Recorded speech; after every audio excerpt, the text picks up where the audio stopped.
Tervist! Olen Sten-Karel Narvet ning video aitasid koostada Ralf Rasmus Änimägi ja Germo Kütsen. Õppevideo teemaks on eksponentvõrrand. Kuid mis üldse on eksponentvõrrand? Nagu nimigi ütleb, ta on võrrand, kus tundmatu esineb ainult astendajas. Näiteks 3 astmel x võrdub 5 oleks eksponentvõrrand. Eksponentvõrrandi lahendamiseks ei ole ühtegi universaalset võtet. Seega vaatame selles videos läbi vaid 4 peamist meetodit, mida läheb keskkoolis vaja. Esiteks on kõige üldisem ja kõige sagedasemalt kasutatud võte. Siin saame rakendada järgmist seost. Kui suvaline alus a astmel funktsioon f on võrdne a astmel funktsioon g-ga ning alus a on suurem 0-st, kuid mitte võrdne 1-ga, siis funktsioon f on võrdne funktsiooni g-ga. Funktsioonid gf on lihtsalt suvalised avaldised. Et neid meetodeid paremini mõista, vaatame ka üle mõned näited. Esimest võtet saab rakendada näiteks võrrandis 0,2 korda 5 astmel 2x-3 võrdub 25 astmel 2x-1. Kõigepealt viime kõik astmed samale alusele. 0,2 on 1/5 ehk siis 5 astmel -1. 5 astmel 2x-3 jääb samaks ja 25 astmel 2x-1, kuna 25 on lihtsalt 5 ruudus, saame 5 ruudus astmel 2x-1. Nüüd 5 astmel -1 ja 5 astmel 2x-3 astendajad saame liita, sest sama alusega astmete korrutamisel astendajad muidugi liidetakse ning kuna astme astendamisel astendajad korrutatakse, saame, et 5 ruudus astmel 2x-1 on 5 astmel 4x-2. Nüüd, kuna alused on võrdsed, saame panna ka astendajad võrduma. Saame, et 2x-4 võrdub 4x-2. Viime kõik asjad õigele poole. Saame, et -2x võrdub 2. Jagame mõlemad pooled -2-ga ja saame lõpuks, et x võrdub -1-ga.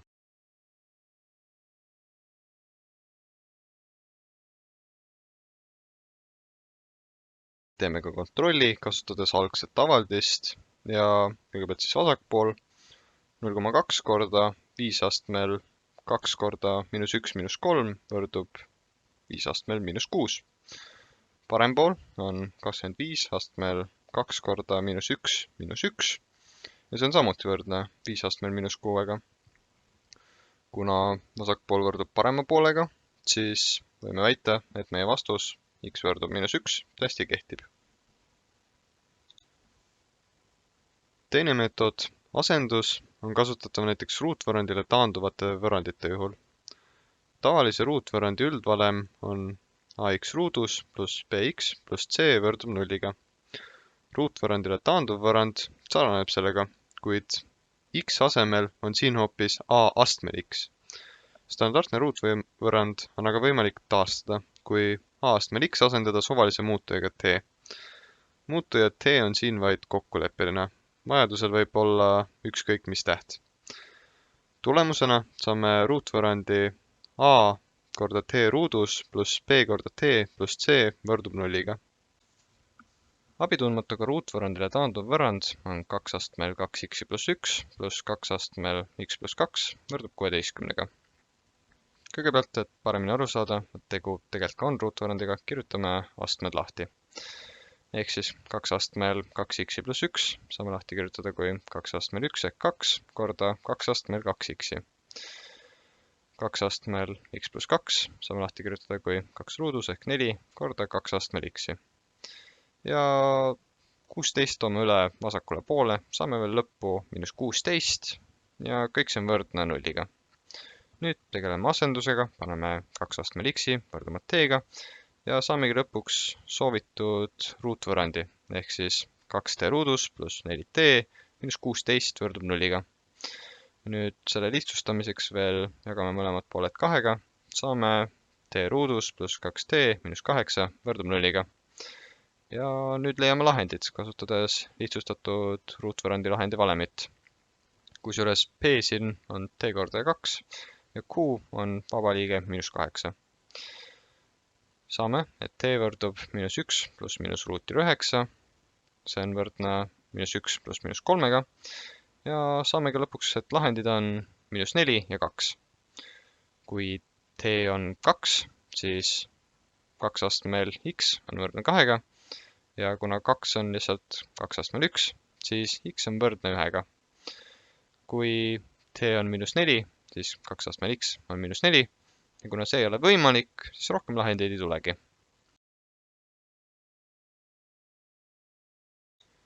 Nüüd teeme ka kontrolli, kasutades algset avaldist, kõigepealt siis vasak pool.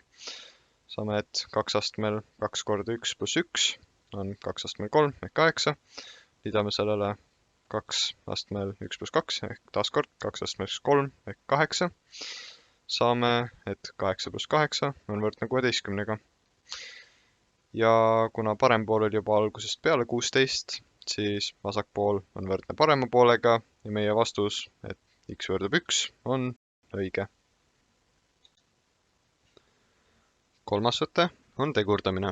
Seda on võimalik rakendada, kui võrrandi kõikides liidetavates esinevad sama alusega astmed, mille astendajates olevate muutujate ees on samad kordajad. Valemis tähistab seda osa a astmel mx. Aluse ees olev kordaja, valemis tähistatud kui a1 või an, võib igas liidetavas erineda ning astendajas olevale muutujale võib olla liidetud ükskõik milline arv, valemis tähistatud kui k ja t. Tegurdamisega saab lahendada võrrandi 2 astmel x-2 pluss 2 astmel x pluss 1 võrdub 18-ga. Nagu kõikides teistes ülesannetes, kirjutame kõigepealt astmed lahti. Ehk siis 2 astmel x-2 saab lahti kirjutada kui 2 astmel -2 ehk 1/4 korda 2 astmel x. Ja 2 astmel x pluss 1 saab lahti kirjutada kui 2 astmel 1 ehk siis 2 korda 2 astmel x. Ja see on endiselt võrdne 18-ga. Ja nüüd tegurdame, ehk siis toome 2 astmel x ette. Saame, et 2 astmel x korda sulgudes 1/4 pluss 2 võrdub endiselt 18-ga. Ja kuna 1/4 pluss 2 on suhteliselt lihtne, teeme selle lihtsalt peast. See on 9/4. Jagame ka kohe avaldise mõlemad pooled 9/4-ga. Saame, et 2 astmel x võrdub 8 ja kuna 8 on 2 astmel 3, siis 2 astmel x on võrdne 2 astmel 3-ga ja x on võrdne 3-ga.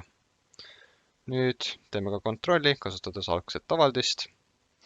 Saame, et vasak pool on 2 astmel 3 miinus 2 ehk 2 astmel 1 ehk 2 pluss siis 2 astmel 3 pluss 1 ehk siis 2 astmel 4, 16 ja see on siis võrdne kõik 18-ga. Parem pool oli juba algusest peale 18, seega vasak pool on võrdne parema poolega ja x on 3.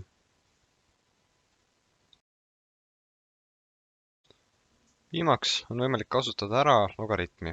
Logaritm on väga suur teema ja me selles videos teda väga laialt ei käsitle. Mida me kasutame aga on seos, et kui a astmel x võrdub b, siis logaritm alusel ab-st on võrdne x-iga. Kuna a ja b on kindlad väärtused, on meil kalkulaatori abil võimalik ka leida x-i logaritmita väärtus. Logaritmfunktsiooni vajav võrrand on sulgudes 1/2 astmel miinus x korda 6 astmel x võrdub 24-ga. Kõigepealt lihtsustame selle, ehk siis sulgudes 1/2 astmel miinus x saame lihtsustada 2 astmel x-iks, 6 astmel x jääb samaks ja samuti jääb ka samaks 24. Nüüd, kuna 2 astmel x ja 6 astmel x jagavad sama astendajat, siis me saame nende alused korrutada.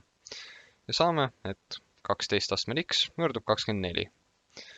Nüüd, kuna seda ei ole ühegi eelneva meetodiga võimalik lahendada, toome sisse logaritmi. Saame, et x võrdub logaritm alusel 12 24-st.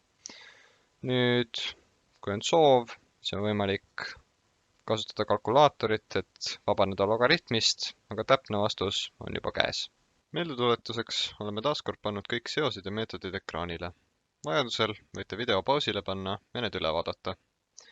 Video on koostatud Allar Veelmaa video ja Riina Timmermanni tundides kirjutatud konspektide põhjal.